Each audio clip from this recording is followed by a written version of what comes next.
Hello. Sound clear? जी sir. আচ্ছা দেখেন, লাস্ট কত নম্বর পয়েন্ট পর্যন্ত আলোচনা করছিলাম? 4 মানে আরে চান না। 10-এর, মানে 10 নাম্বারটা। আচ্ছা, 10 নম্বর আলোচনা করছিলাম, ঠিক আছে। তো 11 নম্বর দেখেন। 11 নম্বর বলছে দাতব্য বা ধর্মীয় উদ্দেশ্যে ব্যবহৃত গৃহ সম্পত্তি।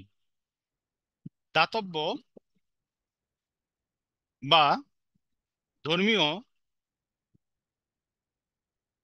ধর্মীয় উদ্দেশ্যে ব্যবহৃত গৃহ সম্পত্তি।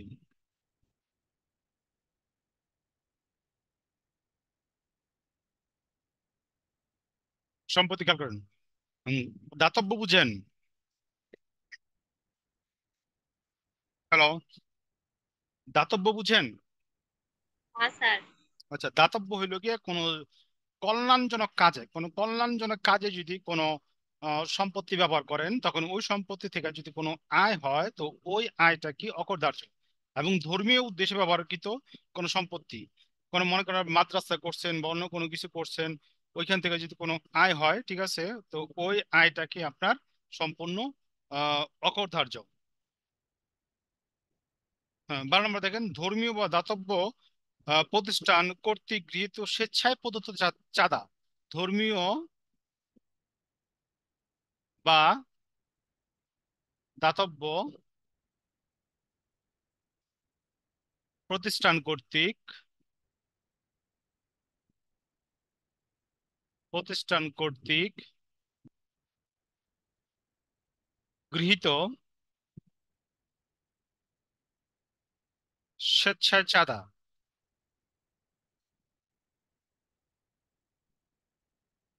স্বেচ্ছায় প্রদত্ত চাঁদা অর্থাৎ, দেখেন, অর্থাৎ আপনি যদি কোনো ধর্মীয় প্রতিষ্ঠানে বা দাতব্য প্রতিষ্ঠানে আপনার আয়ের কোনো অংশ দান করেন, ধর্মীয় বা দাতব্য প্রতিষ্ঠানে যদি আয়ের কোনো অংশ দান করেন, তখন ওই দানটা কি হইব? অকরধার্য হইব। ক্লিয়ার?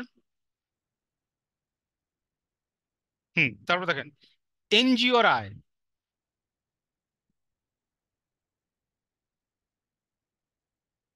এনজিওর আয়, এনজিও বুঝেন? এনজিও বুঝেন? বিভিন্ন স্যার ওই যে প্রতিষ্ঠানগুলো ওই যে হিসাবে কি প্রতিষ্ঠানগুলো? এনজিওর কাজ হচ্ছে বিভিন্ন শিশুদেরকে নিয়ে কাজ টাজ করে। এনজিও অর্থটা কি? এনজিও খালি কি শিশুগুলো কাজ করে?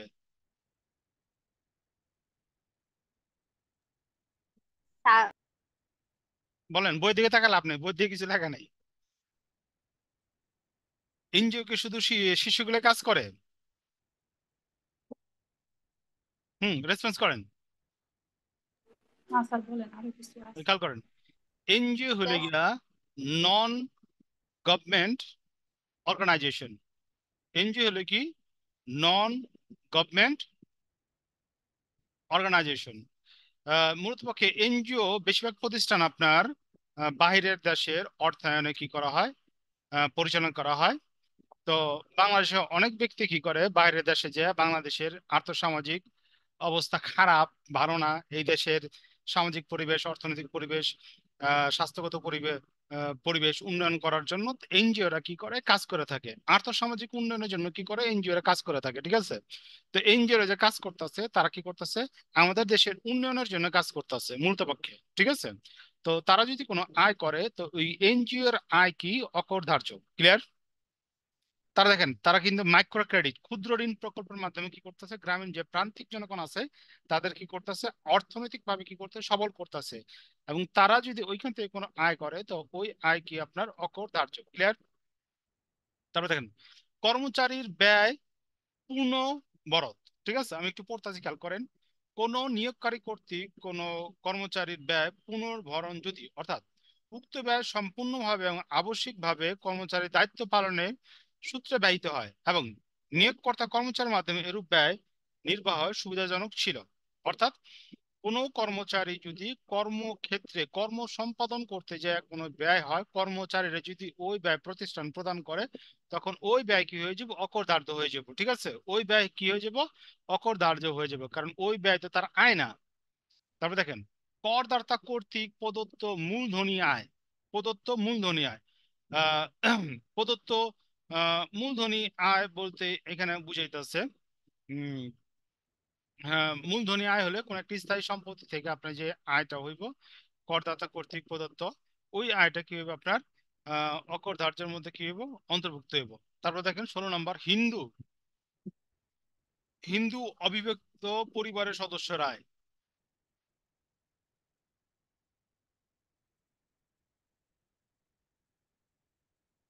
হিন্দু অবিভক্ত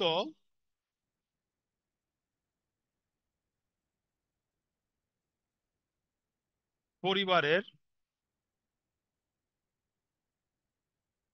সদস্যর আয়। আচ্ছা, হিন্দু অবিভক্ত পরিবার বুঝেন জিনিসটা কি?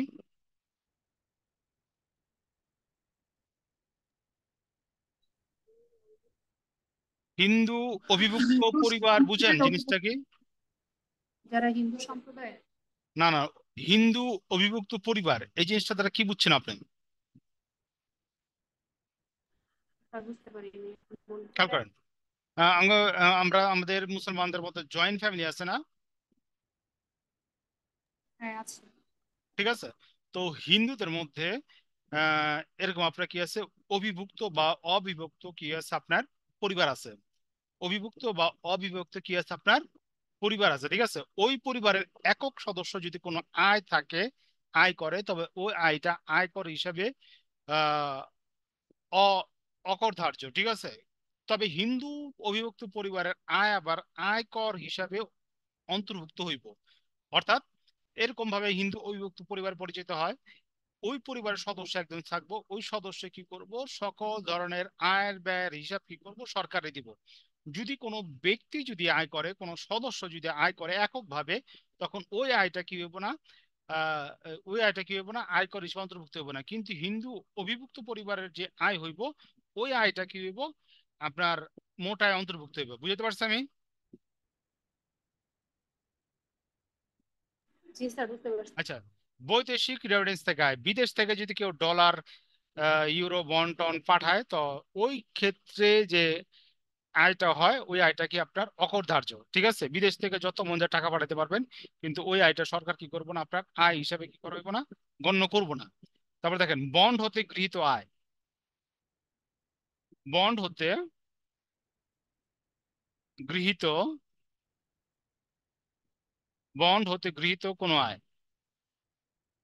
কোনো আয়। আচ্ছা, আহ প্রথমে বলি বন্ড হলে কি আপনার এখানে কিছু উদাহরণ দিচ্ছি, euro bond, euro investment bond, pound sterling, এইগুলা থেকে, অর্থাৎ কোনো লোন, এই যে উল্লেখিত বন্ডে যদি কোনো আয় হয়, তারপরে এই যে wage earners development fund, Europe dollar premium fund, এই ফান্ড গুলাতে যদি আপনি ইনভেস্ট করেন, এই ইনভেস্টমেন্ট করার ফলে যদি কোনো আয় হয়, এই আয়টা কি আপনার অকরধার্য। হ্যাঁ, তারপর দেখেন পার্বত্য জেলায় আদিবাসীদের স্থায়ীভাবে অর্জিত আয়।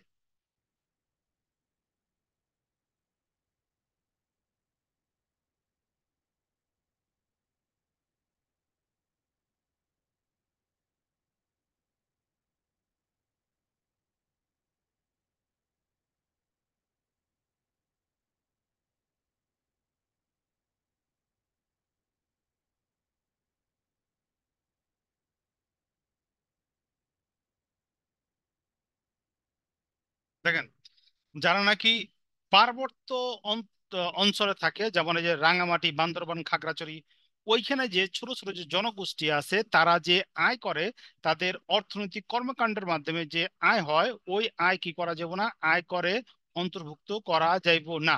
ঠিক আছে?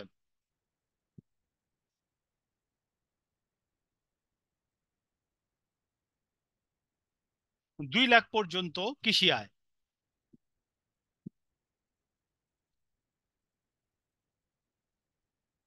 স্যার একটু আরেকবার দিবেন, লাস্টে একটা ওয়ার্ড। আমরা বইয়ের 158 পৃষ্ঠা থেকে পয়েন্টগুলো লিখতেছি, আপনি চাইলে ওখান থেকে হেল্প নিতে পারেন। ঠিক আছে, বইটা খুলে রাখেন, তাহলে বেটার হইব। ঠিক আছে? ওকে। ওকে, খেয়াল করেন। 2 লক্ষ পর্যন্ত কৃষি আয়। কোনো কৃষক যদি 2 লক্ষ টাকার উপরে আয় করে, তো 2 লক্ষ টাকার উপরে যে পরিমাণ টাকা আয় করব, ওই পরিমাণ আয় কি হইব, তার আয়ের মধ্যে অন্তর্ভুক্ত হইব। কিন্তু 2 লক্ষ টাকা পর্যন্ত কৃষি আয় কি অকরধার্য, অর্থাৎ এটা কৃষি আয়ের মধ্যে অন্তর্ভুক্ত হইব না। ক্লিয়ার?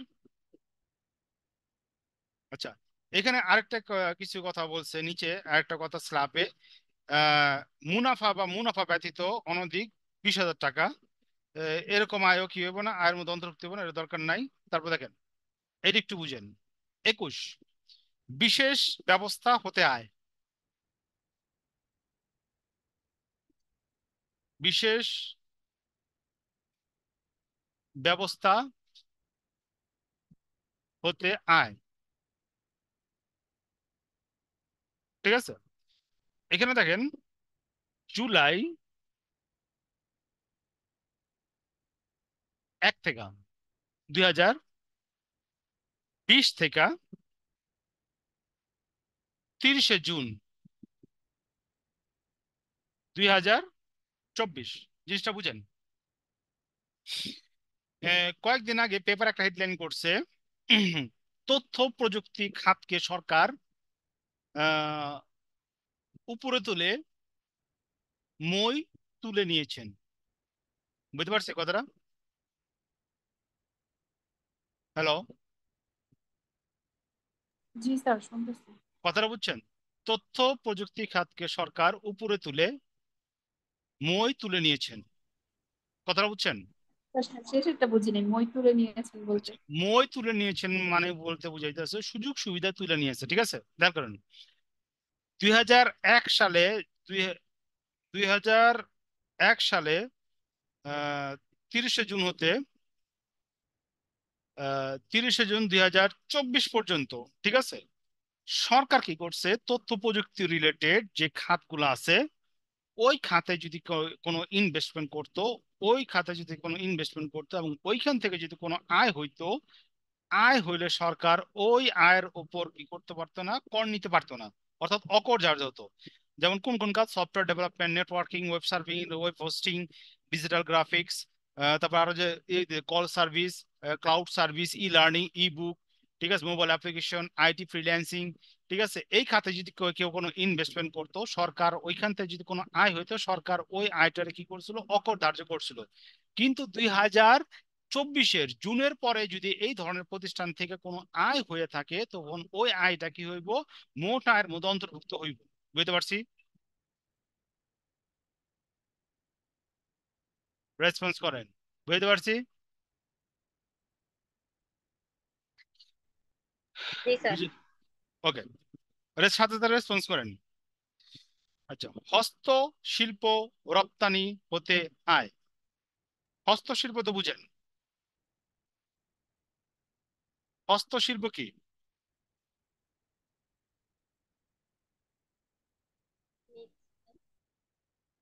হস্তশিল্প কি?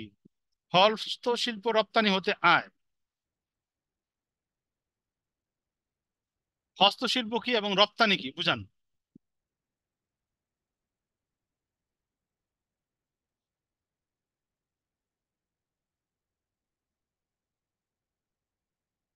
হস্তশিল্প কি, বই দিকে তাকালে আপনার এখানে কিছু লেখা নাই।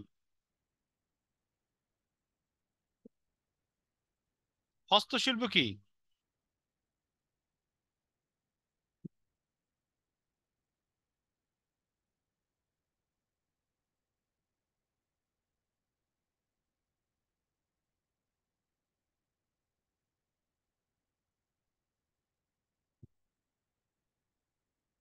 খেয়াল করেন, বাংলাদেশের গ্রামীণ অঞ্চলে দেখবেন যারা নাকি হাতের অর্থাৎ কোনো মেশিন ইউজ না করে যেই প্রোডাক্টগুলো উৎপাদন করে ওগুলো কি হস্তশিল্প বলে, এবং ওই হস্তশিল্পের চাহিদা বিশ্বের অনেক জায়গায় আছে, বাইরে আছে। হস্তশিল্প কি আপনার ধরেন এই যে মাটির জিনিসপত্র বানায়, হাতের জিনিসপত্র বানায়, কাঁথা বানায়, তারপরে এই যে ইয়ে বানায়, এই যে মোড়া বানায়, আর অনেক কিছু বানায়। ওইগুলা যদি বিদেশে পাঠায়, ওইগুলা যদি বিদেশে বিক্রি করে আর কি, দেশের বাইরে বিক্রি করে, রপ্তানি করে, ওইখান থেকে যদি আয় হয়, ওই আয়টা কি অকরধার্য। তারপর দেখেন, পেট্রোলিয়াম কারীরা বাংলাদেশ সরকারের সাথে প্রোডাকশন শেয়ারিং কন্ট্রাক্ট পিএসসি এর অধীনে বাংলাদেশ পেট্রোলিয়ামের পণ্য অনুসন্ধানের নিয়োজিত কোনো পেট্রোলিয়াম অনুসন্ধানকারী কোম্পানির পক্ষে সরকার কর্তৃক কর হিসাবে পরিশোধিত কোনো অর্থ যদি আয় হয়, তখন আপনার এই আয়টা কি আপনার অকরধার্য হইব। তারপরে দেখেন, এটা হলো 23। 24 নম্বর দেখেন, ক্ষুদ্র বা মাঝারি শিল্পতে আয়। ক্ষুদ্র বা মাঝারি শিল্প হতে আয়, শিল্প হতে আয়। খেয়াল করেন, বইতে একটু পড়তেছি, খেয়াল করেন। যে কোনো পণ্য উৎপাদনের জড়িত ক্ষুদ্র বা মাঝারি শিল্প হতে উদ্ভূত আয়, শিল্পটি নারী মালিকানাধীন হলে, অর্থাৎ মালিক যদি নারী হয়, ঠিক আছে, ক্ষুদ্র এবং মাঝারি শিল্পের ক্ষেত্রে বার্ষিক টার্নওভার 70 লাখ হইলে, 70 লক্ষ বার্ষিক টার্নওভার। আচ্ছা, 70 লক্ষ বার্ষিক টার্নওভার কথাটা বুঝছেন? No sir. আচ্ছা, 70 লক্ষ বার্ষিক টার্নওভার হলো 70 লক্ষ টাকা যদি তার বিক্রি হয় পুরো বছর, ওটা হলো 70 লাখ টাকা বার্ষিক টার্নওভার পর্যন্ত আপনার কি হইব, অকরধার্য। এবং অন্যান্য ক্ষেত্রে 50 লক্ষ টাকা পর্যন্ত কি হইব, বার্ষিক টার্নওভার কি হইব আপনার অকরধার্য হইব। ঠিক আছে। তারপরে দেখেন 25 নম্বর, জিরো কুপন বন্ড হতে আয়। জিরো কুপন বন্ড হতে আয়, হতে আয়। আচ্ছা, জিরো কুপন বন্ডটা কি? আপনার ফিনান্সে পড়ছেন জিরো কুপন বন্ড কি? বন্ড ভ্যালুয়েশন চ্যাপ্টারে পড়ছেন, জিরো কুপন বন্ড কি? হ্যালো। দ্রুত বলেন, শেষ করতে হবে। জিরো কুপন বন্ড কি?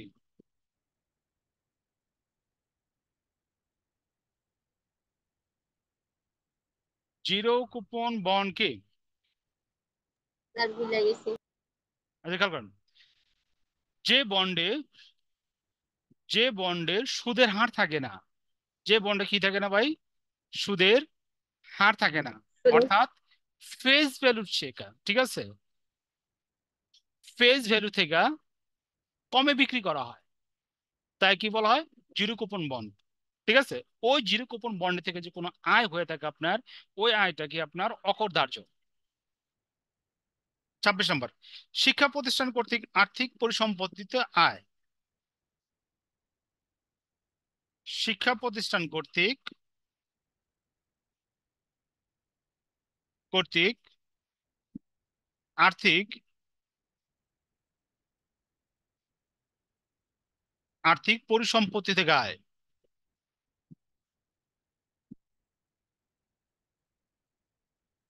থেকে আয়। খেয়াল করেন, অনেক স্কুল কলেজের নিচে দেখবেন আপনার ইয়ে দেওয়া আছে, দোকান দেওয়া আছে, দেখছেন? দোকান টোকান দেওয়া থাকে, জি স্যার। মার্কেট থাকে। তো এরকম ধরনের শিক্ষা প্রতিষ্ঠান থেকে কোনো সম্পত্তি থেকে যদি কোনো আয় হয়ে থাকে, আবার অনেক শিক্ষা প্রতিষ্ঠান দেখবেন বাগান করে, আমের বাগান করে, অন্য অন্য বাগান করে, অথবা শিক্ষা প্রতিষ্ঠানের কোনো সম্পত্তিতে আপনার ফসল চাষ করতে পারে। এই ধরনের সম্পত্তি থেকে যদি কোনো আয় হয়ে থাকে শিক্ষা প্রতিষ্ঠানের, তখন ওই আয়টা কি আপনার অকর ধার্য। ঠিক আছে।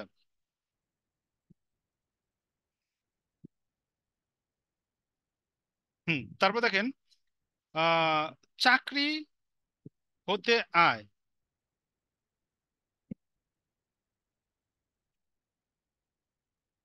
চাকরি হতে আয়। হুম, আমি পড়তেছি, খেয়াল করেন।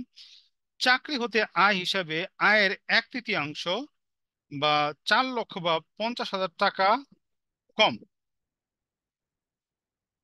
অকরধার্য। এটা ক্লিয়ার না একটু? এটা আমি আপনার পরে ক্লিয়ার করুন।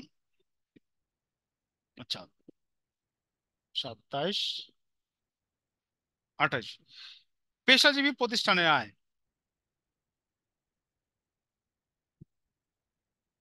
পেশাজীবী প্রতিষ্ঠানের আয়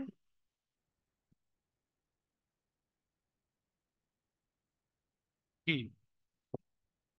হুম, চাঁদে, এই যে দেখেন, পেশাজীবী প্রতিষ্ঠান, ঠিক আছে না? পেশাজীবী প্রতিষ্ঠান থেকে আয়, পেশাজীবী প্রতিষ্ঠান বলতে বুঝাইতেছে, দেখেন, যেমন শিক্ষকদের পেশাজীবী প্রতিষ্ঠান, শিক্ষক সংগঠন, তারপর চার্টার্ড অ্যাকাউন্টেন্ট সংগঠন, ইঞ্জিনিয়ারের সংগঠন, ডাক্তারদের সংগঠন। এমন কোন সংগঠনের যদি কোনো আয় হয়ে থাকে, তখন ওই আয় বলতেছে অকরধার্য। ওই আয় কি বলতেছে? অকরধার্য। পেশাজীবী প্রতিষ্ঠান বুঝছেন?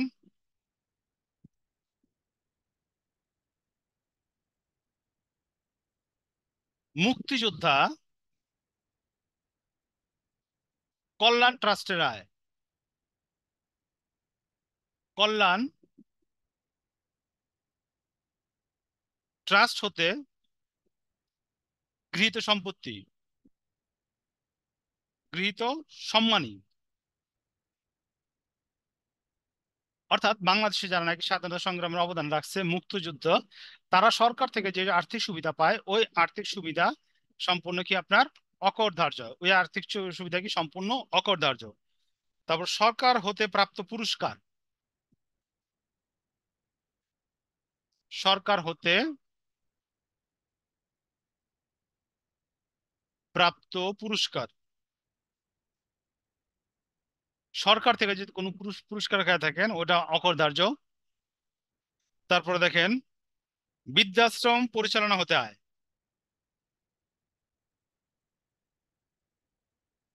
বৃদ্ধাশ্রম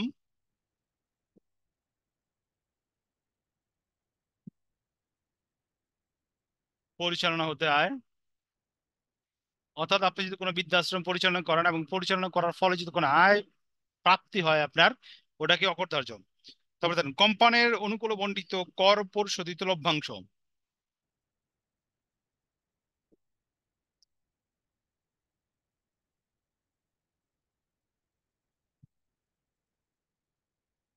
কোম্পানির অনুকূলে বণ্টিত বণ্টিত কর পরিশোধিত লভ্যাংশ।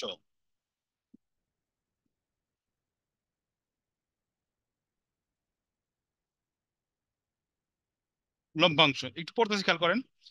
কোন কোম্পানির অনুকূলে বণ্টিত কর পরিশোধিত লভ্যাংশ, যদি লভ্যাংশ বিতরণকারী কোম্পানি উক্ত কর পরিশোধের লভ্যাংশ হতে পৃথক সংরক্ষণ করে, তখন এই কর কি আপনার এই যে করাব্য পাইব। লাস্ট 33, সমুদ্র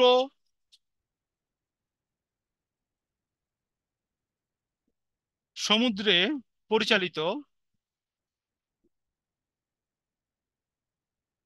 পরিচালিত জাহাজ হতে আয়।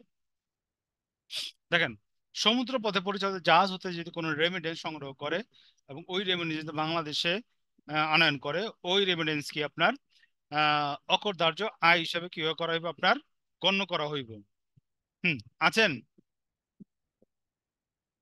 জুমা আছেন? জি স্যার। ওকে।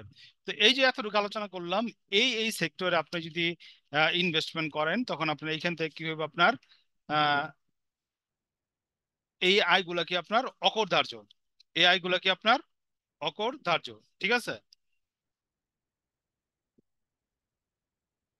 জি স্যার।